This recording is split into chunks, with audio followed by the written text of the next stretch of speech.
Theory of column, ठीक है, इसको ध्यान रखिएगा, थ्योरी ऑफ कॉलम, इसको आप लोग ध्यान रखिएगा। थ्योरी ऑफ कॉलम जो होती है, यहाँ पे आपकी दो थ्योरी दी गई थी कॉलम की, ठीक है।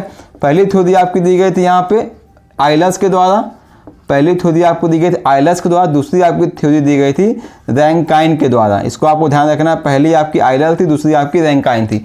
अब जो आइलर की थ्योरी थी ये खाली हम लॉन्ग कॉलम के लिए इस्तेमाल करते हैं, लॉन्ग कॉलम के लिए इसको हम खाली इस्तेमाल करते हैं, जबकि जो आपकी रैंकाइन थ्योरी थी ये सभी टाइप्स के कॉलम्स के लिए valid for all types, valid जितने भी आपके कॉलम होते हैं, शॉर्ट, इंटरमीडिएट, लॉन्ग, सभी के लिए ये आपकी वैलिड होती है। इससे जेईई में क्वेश्चन पूछा हुआ है, ठीक है, कि आइलर थ्योरी का कॉन्सेप्ट हम किस कॉलम में इस्तेमाल करते हैं और रैंकाइन थ्योरी का कॉन्सेप्ट हम किस कॉलम में इस्तेमाल करते हैं, इसको आपको ध्यान रखना है। अब आते हैं क्वेश्चन पे, तो जो आपका क्रिपलिंग लोड होता है PCR, जिसको हम PCR बोलते हैं, इसका फॉर्मूला होता है पाई स्क्वायर EI अपॉन में LE का स्क्वायर, ये आपका होता है इफेक्टिव लेंथ, इसको आपको ध्यान रखना है, ये आपका फॉर्मूला है, ठीक है, pi square EI upon LE square, इसी पे पूरा गेम फ्रेंड इसी पे डिपेंड होता है, इफेक्टिव लेंथ, ये आपका होता है इफेक्टिव लेंथ, पूरा गेम फ्रेंड आपका यहाँ पे इफेक्टिव लेंथ के ऊपर टिका हुआ है, ठीक है। तो यहाँ पे आपके 4 केस बनते हैं, ये चारों केसेस को फ्रेंड आपको यहाँ पे ध्यान रखना होगा। मैं आपको यहाँ पे चारों केस को यहाँ ड्रॉ करके दिखाता हूँ। तो यहाँ पे एक लाइन खींचते हैं फ्रेंड, यहाँ पे देखिए, पहला केस यहाँ पे ड्रॉ कर लेते हैं हम, केस 1, यहाँ पे केस 2, यहाँ पे केस 3 और यहाँ पे आपका केस नंबर 4 रहने वाला है, ठीक है।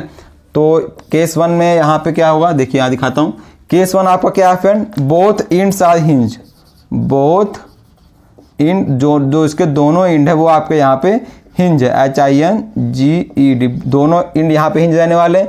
दूसरा आपका है 1 फिक्स, एक फिक्स रहने वाला है आपका, और यहाँ पे एक आपका फ्री रहने वाला है, ठीक है, एक फ्री रहने वाला है। तीसरा आपका यहाँ पे अब दोनों फिक्स है, यहाँ पे बोथ फिक्स, दोनों यहाँ पे आपके फिक्स है। चौथा केस आपका है एक आपका फिक्स है, एक आपका फिक्स है और एक आपका यहाँ पे हिंज है, एक आपका यहाँ पे हिंज है, इसको ध्यान रखिएगा, ठीक है। अब मैं यहाँ पे आपको कॉलम बना के दिखाता हूँ। देखिए कॉलम जो आपका है यहाँ पर दिया बोथ इंड आर हिंज, तो हिंज को हम ऐसे दिखाते हैं, ये आपका हो गया कॉलम, ये हिंज हो गया, ये आपका यहाँ पे हिंज हो गया, ठीक है, ये आपका हिंज हो गया। 1 end fix and 1 end free, तो फिक्स वाले को ऐसे दिखाते हैं हम, ये फिक्स हो गया, ये आपका फ्री हो गया, ठीक है।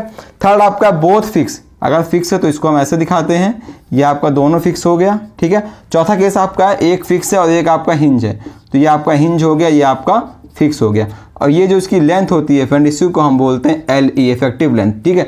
तो यहाँ पे सभी केसेस में आपका इफेक्टिव लेंथ यहाँ पे सेम डिफरेंट रहता है और इसी पे आपका पूरा गेम डिपेंड होता है, ठीक। तो पहली बात करते हैं, पहला आपका होता है LE की वैल्यू होती है L, दूसरे केस में LE की वैल्यू आपकी होती है 2L, तीसरे केस में आपकी LE की वैल्यू होती है L/2 और चौथे केस में आपकी LE की वैल्यू होती है L/√2। तो आपको ध्यान रखना है, जब आपका दोनों इंड आपका हिंज रहेगा तो LE की वैल्यू, इफेक्टिव लेंथ की value equal to length of column हो जाएगी, ठीक है। दूसरा आपका जब आपका एक इंड फ्री है और आपका एक इंड फिक्स है तो यहाँ पे LE की वैल्यू 2L हो जाएगी।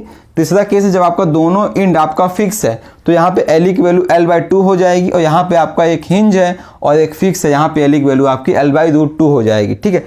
फॉर्मूला आपको दिया हुआ है, आपको एग्जाम में क्वेश्चन क्या दिया, आप क्वेश्चन देखिए, क्वेश्चन आपको दिया हुआ है, What is the expression for the crippling load P for column length L, 1 end fix and 1 end free, एक फिक्स, ये आपको क्वेश्चन में ये वाला क्वेश्चन दिया हुआ है, ठीक है।